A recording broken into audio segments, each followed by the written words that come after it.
നീ ഇവിടെ വാചകം അടിച്ചോണ്ട് നിൽക്കാണോ? നീ ഇവിടുത്തെ പാചകക്കാരിയല്ലേ? ഗസ്റ്റുകളെ പോലെ കുണിങ്ങി നിൽക്കാതെ പോയി ഫുഡ് ഉണ്ടാക്കടി.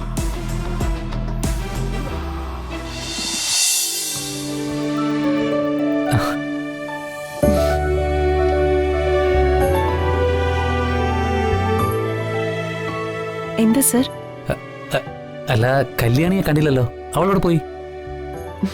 അവളിപ്പോ വരും. ക്ലാസ്മേറ്റ്സ് ഒക്കെ വരുന്നതുകൊണ്ടായിരിക്കും അവള് വൈകുന്നത്. ഇപ്പൊ എത്തും. അവളിപ്പോ ഔട്ട് ഹൗസിൽ നിന്ന് ഇറങ്ങിയിട്ടുണ്ടാവും. സാർ ഇരിക്ക്, കുടിക്കാൻ എന്തേലും എടുക്കട്ടെ? വേണ്ട.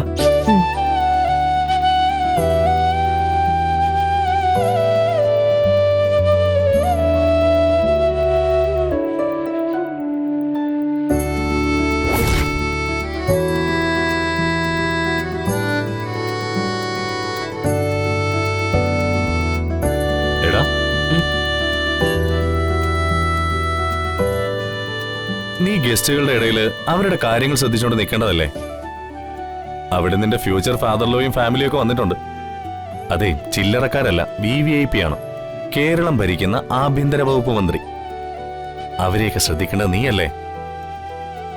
അതോ ഭാവി അമ്മായിപ്പിനെ സൈഡാക്കി നീ കെട്ടാൻ പോകുന്ന പെണ്ണിന്റെ മുന്നിൽ ഒറ്റയ്ക്ക് ഷൈൻ ചെയ്യാനുള്ള ശ്രമമാണോ? സൂര്യൻ സ്വയം പ്രകാശിക്കാറേ ഉള്ളൂ. അതിന് ആരെയും ബോധ്യപ്പെടുത്തേണ്ട ആവശ്യമില്ലല്ലോ. അതുകൊണ്ട് ഏട്ടത്തി എവിടെ? അവള് എന്തോ വലിയ ടെൻഷനിലടാ. അവള് ഇവിടെ എവിടെയെങ്കിലും കാണും.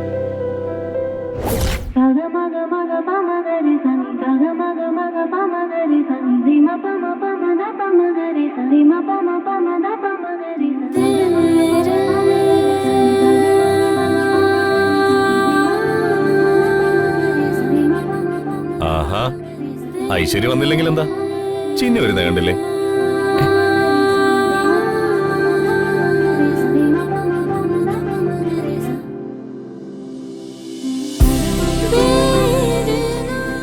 വീട്ടിലുള്ളവരെക്കാളും അടിപൊളി ഡ്രസ് ഇട്ടിട്ടാണല്ലോ അവള് വരുന്നത്. ആ ഡ്രസ്സൊക്കെ നന്നായിട്ട് ചെയ്യുന്നുണ്ടല്ലേ? അതെ, ഞാൻ അവൾക്ക് വാങ്ങിച്ചു കൊടുത്തതാ.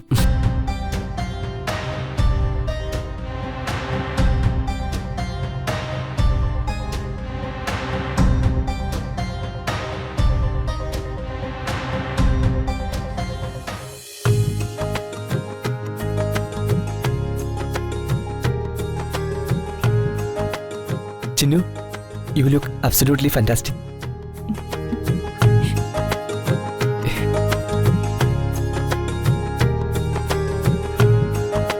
കല്യാണി, ഇത് അടിപൊളിയായിട്ടുണ്ട്.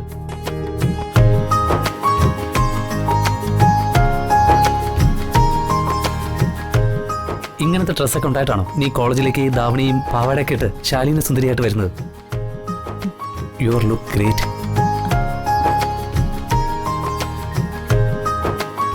ഇതേ ടൈപ്പ് ഡ്രസ്സ് അണിഞ്ഞ് കല്യാണി കോളേജിലേക്ക് വന്ന അതോടെ കോളേജ് ബ്യൂട്ടീസൊക്കെ ഉദിച്ചു വരുന്ന സൂര്യന്റെ മുന്നില് നക്ഷത്രങ്ങൾ അപ്രത്യക്ഷമാവുന്ന പോലെ മങ്ങിപ്പോവും. സാഹിത്യം തുടങ്ങിയല്ലോ. സാഹിത്യത്തില് ചിലപ്പോ നിശാന്ത് ഷേക്സ്പിയറിനെ പോലും തോൽപ്പിക്കും. ഷേക്സ്പിയറുടെ സ്വപ്നത്തിൽ വന്ന് ഉറക്കം കെടുത്തിയ ജൂലിയറ്റ് ഇതുപോലെ വന്ന് നിൽക്കുമ്പോ സാഹിത്യത്തിന്റെ ഒരു ഗന്ധം പോലും അടിക്കാത്ത എന്നെ പോലുള്ള ഒരാൾക്ക് ചിലപ്പോ സാഹിത്യമൊക്കെ വന്നിരിക്കും.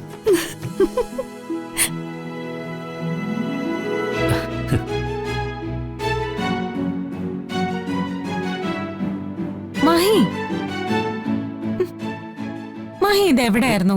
ഞാൻ എവിടെയൊക്കെ തിരക്കിന്നറിയോ?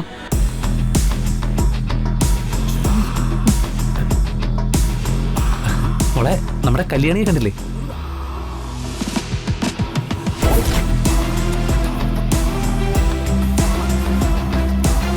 നീ ഇവിടെ വാചകം അടിച്ചോണ്ട് നിൽക്കാണോ?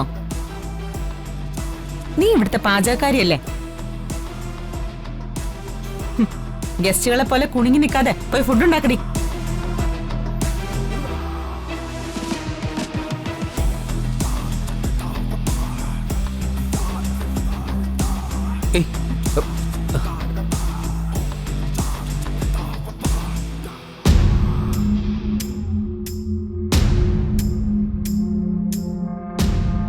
എന്താ ദക്ഷ, അവൾ നമ്മളുടെ കോളേജിൽ പഠിക്കുന്നതല്ലേ? She is not my co student. അവൾ ഈ വീട്ടിലെ വേലക്കാരിയാ.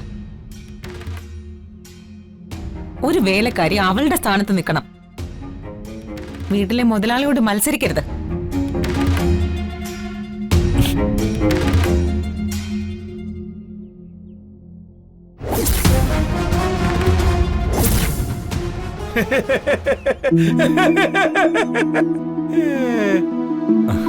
അല്ല, അർജുനും ഐശ്വര്യ ഇവിടെ ഉണ്ടായിരുന്നു.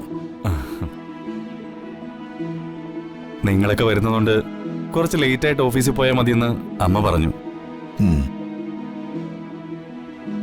സ്വന്തമായിട്ട് ഒരു എയർലൈൻസ് കമ്പനി നടത്തിക്കൊണ്ടു പോവാന്ന് കരുതിയാല് ഈ നാട് ഭരിക്കുന്നതിനേക്കാൾ കൂടുതൽ ടെൻഷനുള്ള കാര്യമാ.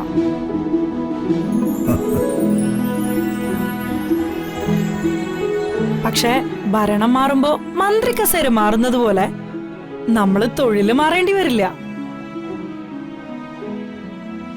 അത് പറയാൻ പറ്റില്ല. ഫ്ലൈറ്റുകളുടെ ഗുണനിലവാരം നോക്കിയിട്ടാണ് യാത്ര പോകേണ്ട പാസഞ്ചേഴ്സ് അവർക്ക് പോകേണ്ട ഫ്ലൈറ്റുകൾ സെലക്ട് ചെയ്യുന്നത്. സർവീസ് മോശമാണെങ്കിൽ ആ ബിസിനസ്സും താറുമാറാകും.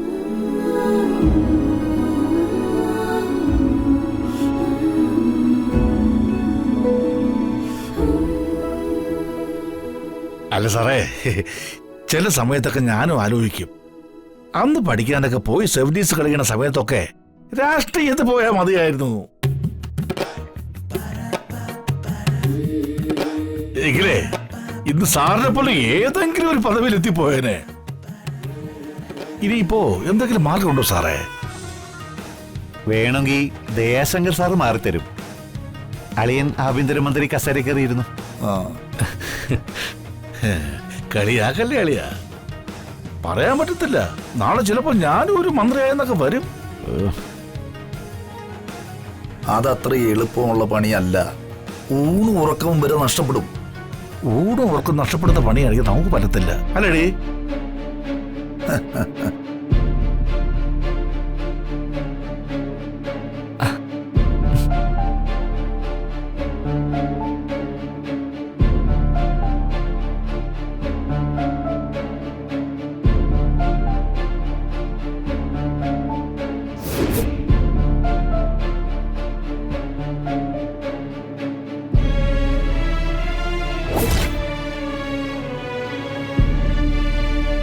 ചിന്നുവിന്റെ ഈ ഡ്രസ്സ് മനോഹരമായിട്ടുണ്ടല്ലോ.